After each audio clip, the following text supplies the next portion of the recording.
আসসালামু আলাইকুম guys, welcome to my back YouTube channel Apala ding dong page থেকে একটি রান্নার রেসিপি নিয়ে আসছি। আজকে রান্না করব লাউ ইলিশের পাতুরি।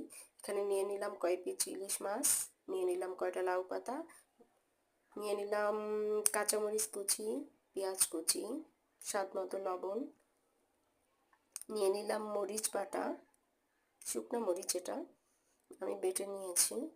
তারপরে নিয়ে নিলাম একটু হলুদের গুঁড়া, তারপরে দিব ধনিয়া পাতা,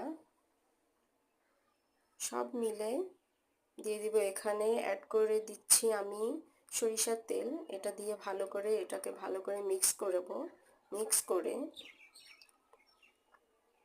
দেখেন কালারটা কত সুন্দর, ওয়াও। তারপরে দিয়ে দিলাম মাছগুলো।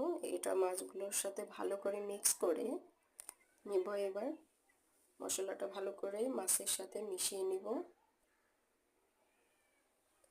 আসলে এই খাবারটা আমার অনেক পছন্দের, বা হয় না, ইলিশ মাছের যে দাম, বাপরে বাপ।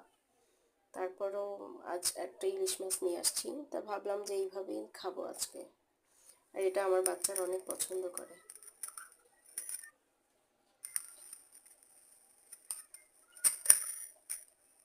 এটাকে আমি ভালো করে পাতার মধ্যে দিয়ে সুতা দিয়ে ভালো করে এটাকে বেঁধে নিচ্ছি, যাতে এটা না ছুটে যায়।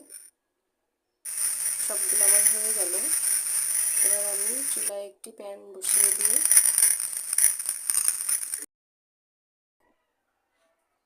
মাছগুলো ভেজে নিব। এবার সব মাছগুলো দিয়ে একসাথে ভেজে নিব। আপনারা এইভাবে খেয়ে দেখবেন, ইলিশ মাছের রেসিপিটা অনেক সুন্দর। ধন্যবাদ সবাইকে।